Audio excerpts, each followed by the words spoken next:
Hi guys, Asmo here, and in this video I'm gonna teach you everything you need to know about the rogue gear. I just went over every single one of my rogues and rolled the gear. I'm gonna tell you how to get the gear and what exactly do you want in every single slot for every single character. I'm gonna go in detail about this. So let's get started with the first thing, which is their weapon. So in the weapon slot, what you want in every single one of your rogues is precise arrowhead, except for Huck, who can only have the fragmenting arrowhead.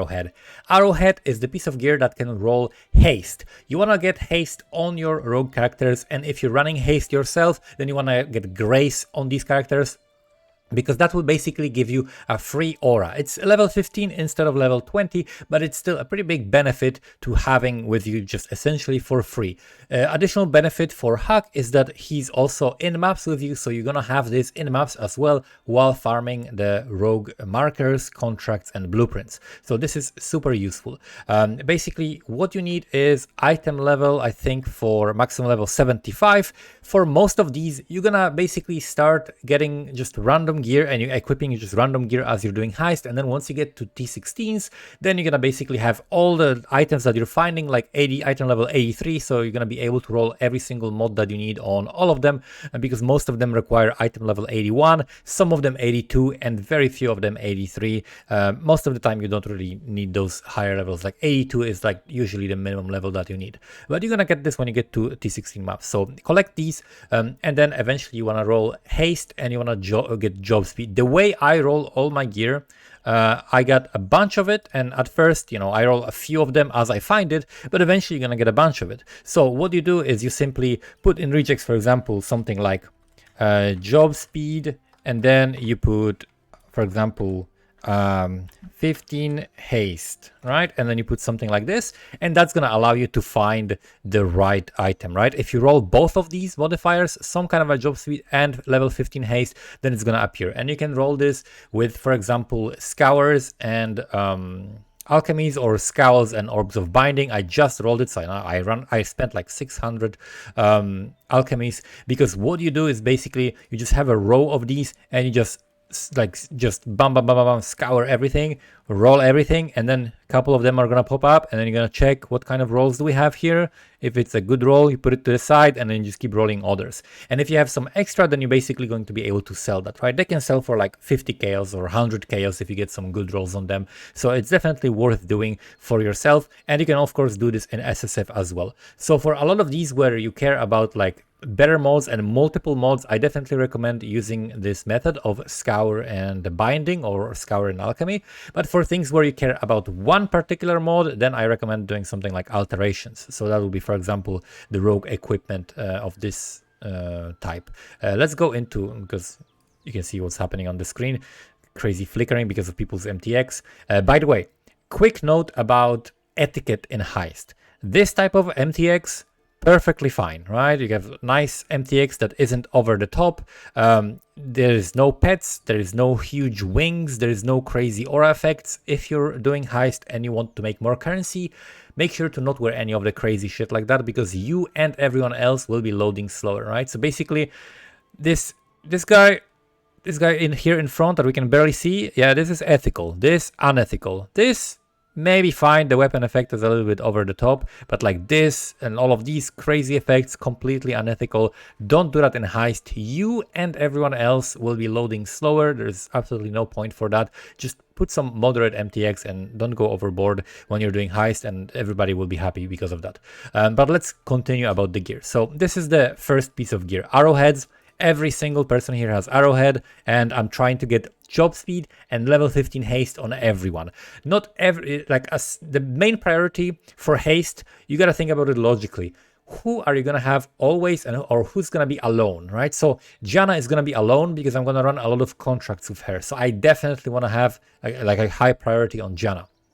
Isla is going to be alone as well, so I definitely want Haste. If I can get Joe Speed, that's also cool. Vindiri, definitely, you do a lot of stuff with Vindiri, you have him very often, so you prioritize that, same with Karst. But someone like, for example, Niles, I don't have him every single time, so I don't need Haste, because usually if I have Niles, I probably also have Vindiri or Karst, so I'm going to already have Haste. So all I need is pretty much Job Speed, right? So you don't need to roll this combo on every single one of the arrowheads, but it helps if you have it on all of the people that are at least one of them is going to be with you at all times.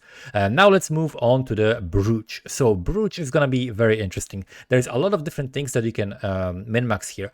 First of all, is going to be the chance to duplicate contain basic currency. So the basic currency is the like most common modifier that everybody wants, and the tier 1 starts with 13, right? So ideally you want to get the tier 1 of this. It goes between 13 to 15. Chance to duplicate contain basic currency, which for example counts stacked decks as well. The more you have it, it's kind of adds together, right? If you have like 3 people with you, all of them have 15, that's 45% chance to duplicate the currency. And then Vindiri has his own 16% chance to duplicate, so this is adding up very quickly. I definitely recommend like prioritizing this. Then we have second mod that is very useful, which is of course Job Speed. So as you can see, I have chance to duplicate currency, chance to duplicate map fragments, which this is also very useful on Karst because fragments are often in lockpicking. Job Speed, of course, very useful. And then increased rogue markers value of the primary heist target. This is huge. This is very, very important to have on Gianna, for example. So on Gianna, I have chance to duplicate currency, Job Speed, and rogue marker value. Most of the contracts you're gonna run with Gianna, and especially if you're gonna run enchanted contracts, that's gonna be a lot of value that you're gonna be getting because of this. Definitely recommend prioritizing this. The moment you have something like this, like the highest roll, put it on Gianna and just keep it on her. And if you're running contracts that are like priceless or precious with like 200% increased value of rogue markers from the final target, then you can move that brooch quickly on that rogue that you're gonna be running these contracts with, and then put it back just so you benefit from the extra value. You're gonna basically end up making extra few divines because of it. So that's basically the other modifier on the brooch. So we have duplicate basic currency and job speed. That's basically what we want on everybody, right? If I have Vindiri here, I have job speed, I have chance to duplicate basic currency 14%, and then I also have chance to duplicate contain blighted maps and catalyst. He opens stuff like that if you want. For Isla, I have chance to duplicate contained maps because like the double loot NG enchanted contracts, this is what you want. You're gonna have some currency, you're gonna have extra maps, so this is very useful on Isla, for example. So there is all of these like little min-maxing that you can do, right? So yeah, on Gianna, rogue marker value, Karst also rogue marker value, on Isla map duplication, and on everybody you want the job speed and basic currency duplication. Now let's move on to the cloak. Cloak is pretty simple. For the cloak, you're prioritizing mostly 2 stats. One of them is reduced raising of alert level from opening chests. And there is also another option, which is chance on opening chests to not generate alert level. So this one straight up just denies the alert that you would generate as a percent chance. And the other one is like a reduction. The difference between them is that reduction is very consistent. So while you're doing blueprints, you really want to be able to predict how much alert you have so that you can plan how many chests you open, right? How many small chests to open on the way, how many extra rooms to open, and so on. You're going to be able to plan this much easier if you have the reduction, right? So if you have the reduction instead of the chance. On Gianna, I don't take Gianna in blueprints with me. I don't have to because I have also +1 on Niles on all jobs. So I got Deception also level 5. Nanette has Counter Thaumaturgy level 5. So I don't need to ever take Gianna with me in the blueprints. So for that reason, this is not going to interfere with that. And I just made sure to get this. This is like very useful in contracts. It's a good one to get. Then we have also job speed. That's another thing that you can get on them. And then also you can have movement speed while the area is not in lockdown. So the extra movement speed is always useful. I have this on Karst, for example, because on Karst you don't really need to prioritize that much alert level reduction. I already have so much job speed on him, so this is something that you can put on Karst, the extra movement speed, so that you always have one rogue with you that has this. And you can also stack these, right? These also stack. You can have like 30% increased movement speed while area is not in lockdown. So the 2 priorities are going to be, let me show you someone who has them. It's going to be job speed and reduced raising of alert level from opening chests. So those are the two most important mods that you're gonna want for all of the rogues that you're running blueprints with. The other stuff like reduced travel fee, all of that is cool, but the main thing you want is the reduced raising of alert and increased job speed, right? So that's what I have on most of my rogues. Reduced raising of alert and job speed. On the net we have reduced alert, job speed. All of the rogues are basically running with that. So that's together, stacked together, it's gonna give you a lot of alert reduction, and you're gonna be able to open like all of the chests in the most juiced up blueprint wings, and that's how you make the most currency in Heist currently. So now let's move on to the last item, which is going to be this one, the item that is very specific to the job that the character is doing. The main thing that you're looking on these for many of the rogues is +1 to level of all jobs. This increases their main job, which also increases their bonus. You can see 45% less raising of alert. If I take it off, 40, right? Same with Gianna.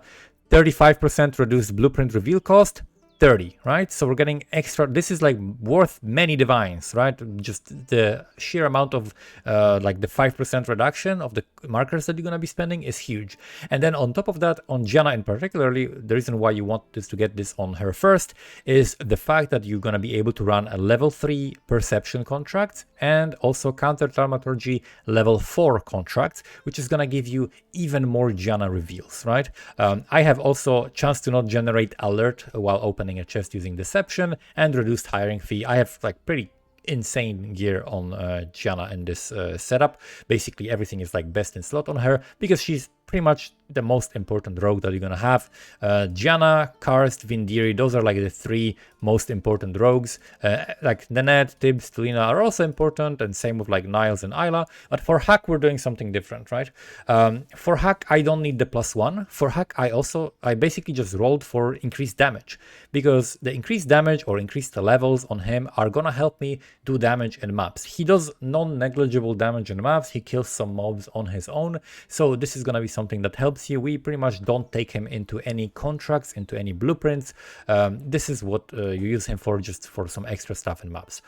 If you wanted to level your character, however, then you can of course get him, because players have 20% increased experience gain. Is going to be very useful if you want to level your character faster, and Heist is one of the better places to actually level your character, which is why my characters are always like decently high level. I'm almost level 98 and I'm not really killing that many monsters. Now let's look at these other +1 items. So we have +1 on Karst. That's another one that I would prioritize. First of all, you reduce the level of this, and secondly, you can take him in more jobs. Then we have Niles +1. This allows you to not have to run Gianna in blueprints, which will allow you to open one extra chest.